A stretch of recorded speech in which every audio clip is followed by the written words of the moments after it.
As a home பேக்கரா ஒரு small business ஓனரா என்னோட 2026 எப்படி ஸ்டார்ட் ஆச்சுன்னு சொல்லிட்டு ஒரு மினி விளாக் பார்க்கலாம். அதாவது December 31st and January 1st அன்னைக்கு என்னென்ன ஆர்டர்ஸ்லாம் இருந்தது, அதை எப்படி கம்ப்ளீட் பண்ணேன்னு பார்க்கலாம். அதாவது December 31st morning college student அவங்களுடைய ஃப்ரெண்ட்ஸுக்கு பார்ட்டி கொடுக்கறதுக்காக வேண்டி 10 சிக்கன் சாண்ட்விச்சஸ் ஆர்டர் கொடுத்துருந்தாங்க. 7:30 போல் டெலிவரி கொடுத்தாச்சு. அப்புறம் நான் கொஞ்சம் ரெஸ்ட் எடுத்துட்டு சாப்பிட்டுட்டு அப்புறம் வந்து ப்ளம் கேக் ஆர்டர்ஸ் கம்ப்ளீட் பண்ண வந்துட்டேன். இதற்கு மட்டுமே எனக்கு 7 kg ப்ளம் கேக் ஆர்டர்ஸ் இருந்துச்சு. மற்ற கேக் பண்ணுறதை விட இது கொஞ்சம் ப்ராசஸ் கொஞ்சம் அதிகமாக இருந்தது. கஸ்டமர் 31st ஈவினிங்கே ½ kg 5 ப்ளம் கேக்ஸ் ஆர்டர் கேட்டிருந்தாங்க. ஒரு கஸ்டமர் 9 o'clock கிட்ட டெலிவரி வாங்கிக்கிறேன்னு சொன்னாங்க. 6 ப்ளம் கேக் ஆர்டர் கொடுத்திருந்தாங்க. 9 o'clock வர முடியலன்னு நெக்ஸ்ட் டே மார்னிங் தான் வந்து வாங்கினாங்க. இதுமே எக்ஸ்ட்ரா இருக்குதான்னு கேட்டு எக்ஸ்ட்ரா ஒரு ப்ளம் கேக் வந்து வாங்கிட்டு போனாங்க. கேக் செய்யறதுக்கு லாஸ்ட் இயர் ரொம்ப ப்ரிப்பரா இருந்தேன். ஆனால் லாஸ்ட் இயர் வந்து ஆர்டர்ஸ் வரல. ஆனால் இந்த இயர் வந்து எனக்கு நிறைய ஆர்டர்ஸ் வந்திருந்தது. கேக் ஒன்றையும் நான் தனித்தனியாக இந்த மாதிரி பொக்கே மாதிரி கவர் பண்ணி கொடுத்துட்டேன். இந்த கேக் செஞ்ச அளவுக்கு ப்ளம் கேக்ஸ் அதிகமாக எக்ஸ்பீரியன்ஸ் இல்லாததுனால கொஞ்சம் எனக்கு பயத்தோட செய்கிற மாதிரி தான் இருந்தது.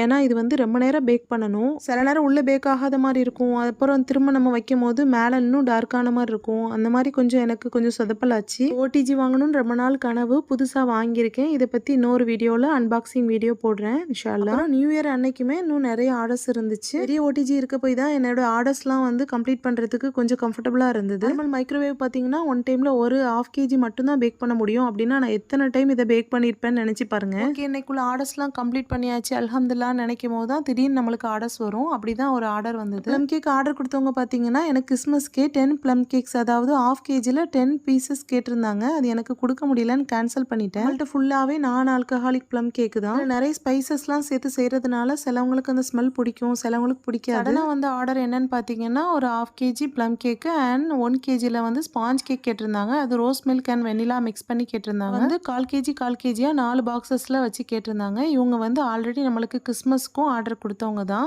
நான் காமிச்சது நல்லா இருக்குது, இது கொஞ்சம் டார்க்காக இருக்குது பார்த்தீங்களா. சம்டைம்ஸ் நம்ம ஒரே மெஷர்மெண்ட்டு ஒரே இதில் பண்ணாலுமே சம்டைம்ஸ் வந்து பேக் ஆகாது. அந்த மாதிரி டைமில் நம்ம கூட எக்ஸ்ட்ரா டைம் வைக்கும் போது இந்த மாதிரி கொஞ்சம் டார்க் ஆகிறதுக்கு வாய்ப்பு இருக்குது. இதோட கிறிஸ்மஸ் ஆர்டர்ஸையும் சேர்த்து சொல்லலான்னு தான் பார்த்தேன். ஆனால் அது இதை விட லென்த்தாக போகும். அதை இன்னொரு ஷார்ட்ஸில் பார்க்கலாம். அஃபோர்டபுளாக ஒரு ரிட்டர்ன் கிஃப்ட் கொடுக்கணும்னா கூட அந்த ஸ்பாஞ்ச் கேக் நீங்கள் ட்ரை பண்ணி பார்க்கலாம். ஒரு 1/4 kg ட்ரீம் கேக் ஆர்டரும் இருந்தது. Lots and lots of bake with love and ஆர்டர்ஸோட என்னோட நியூ இயர் ஸ்டார்ட் ஆச்சு. உங்களுக்கும் எப்படி ஸ்டார்ட் ஆச்சுன்னு எனக்கு கமெண்ட் பண்ணுங்க. இதே மாதிரி ப்ரௌனிஸ், கேக்ஸ், முட்டை மிட்டாய் இதெல்லாம் நீங்க ஆர்டர் பண்ணணும்னா ஸ்கிரீன்ல தர நம்பருக்கு டிஎம் பண்ணுங்க. நிறைய சப்போர்ட் பண்ணுங்க. யாருக்கு தேவைப்படுமோ அவங்களுக்கு ஷேர் பண்ணுங்க. ஆர்டர்ஸ்லாம் சிறப்பாக முடிச்சிட்டு சிக்கன் பிரியாணியும் செஞ்சு சாப்பிட்டாச்சு. வீடியோஸ் உங்களுக்கு பிடிச்சிருந்தா லைக் பண்ணுங்க, ஷேர் பண்ணுங்க, கமெண்ட் பண்ணுங்க. இன்னும் நிறைய சப்போர்ட் பண்ணுங்க. Next video